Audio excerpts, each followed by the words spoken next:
ओम नमः चंडिकाय नमः। दुर्गा सप्तशती 13वां अध्याय। सूरत और वैश्य को देवी का वरदान। ध्यान। जो उदय काल के सूर्यमंडल की क्रांति धारण करने वाली है, जिनके 4 भुजाएं और 3 नेत्र हैं, तथा जो अपने हाथों में पाश, अंकुश, वर एवं अभय की मुद्रा धारण किए रहती है, उन शिवा देवी का मैं ध्यान करता हूँ। ऋषि कहते हैं, राजन, इस प्रकार मैंने तुमसे देवी के उत्तम महात्म्य का वर्णन किया, जो इस जगत को धारण करती है। उन देवी का ऐसा ही प्रभाव है। वे ही विद्या उत्पन्न करती हैं। भगवान विष्णु की माया स्वरूपा उन भगवती के द्वारा ही तुम ये वैश्य तथा अन्य विवेकी जन मोहित होते हैं, मोहित हुए हैं तथा आगे भी मोहित होते रहेंगे। महाराज, तुम उन्हीं परमेश्वरी की शरण में जाओ। आराधना करने पर वे ही मनुष्यों को भोग, स्वर्ग तथा मोक्ष प्रदान करती है।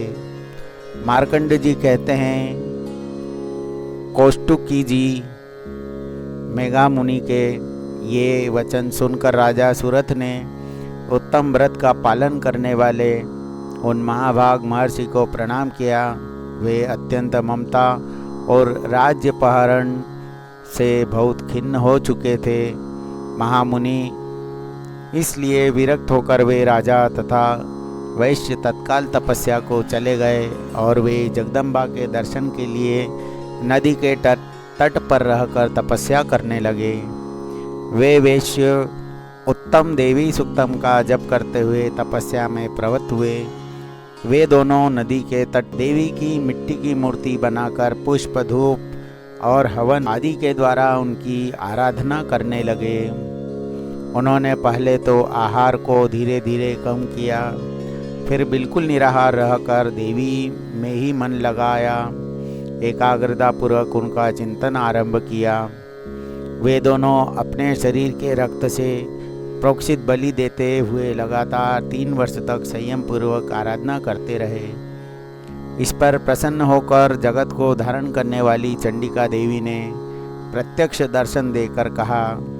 देवी बोली, राजन तथा अपने कुल को आनंदित करने वाले वैश्य, तुम लोग जिस वस्तु की अभिलाषा रखते हो वह मुझसे मांगो, मैं संतुष्ट हूँ, अतः तुम्हें वह सब कुछ दूंगी। मार्कंड जी कहते हैं, तब राजा ने दूसरे जन्म में नष्ट न होने वाला राज्य मांगा तथा इस जन्म में भी शत्रुओं की सेना को बलपूर्वक नष्ट करके पुनः अपना राज्य प्राप्त कर लेने का वरदान मांगा। वैश्य का चित्त संसार की ओर से खिन्न एवं विरक्त हो चुका था। वे बड़े बुद्धिमान थे, अतः उस समय उन्होंने तो ममता और अहर्ता रूप आसक्ति का नाश करने वाला ज्ञान मांगा। देवी बोली, राजन, तुम थोड़े ही दिनों में शत्रुओं को मारकर अपना राज्य प्राप्त कर लोगे। अब वहाँ तुम्हारा राज्य स्थिर रहेगा। फिर मृत्यु के पश्चात तुम भगवान विश्वास्वान सूर्य के अंश से जन्म लेकर इस पृथ्वी पर सावर्णिक मनु के नाम से विख्यात होगे।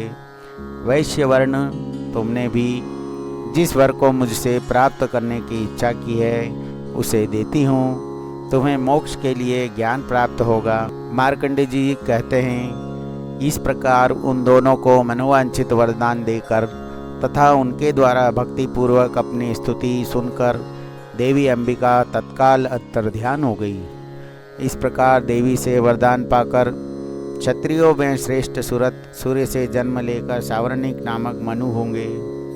इस प्रकार श्री मार्कंड पुराण में सावर्णिक मनवंतर की कथा के अंतर्गत देवी महात्म्य में सूरत और वैश्य को वरदान नामक 13वां अध्याय पूरा हुआ। दुर्गा सप्तशती का यहाँ 13वां अध्याय पूरा होता है और दुर्गा सप्तशती पाठ में होने वाले 13 अध्यायों की समाप्ति होती है। इसके बाद में माँ भगवती के नाम का जप किया जाता है और माँ से प्रार्थना की जाती है, क्षमा प्रार्थना की जाती है।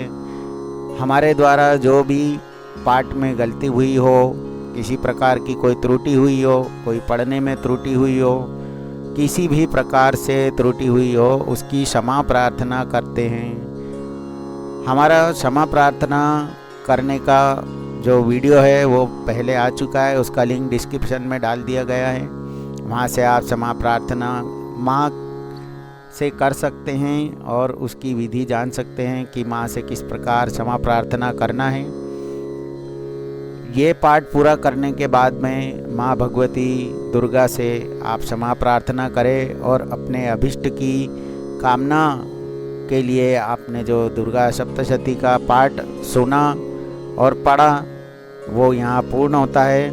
ये विषय वीडियो आपको पसंद आया हो तो आप चैनल को सब्सक्राइब करें, लाइक करें, शेयर करें।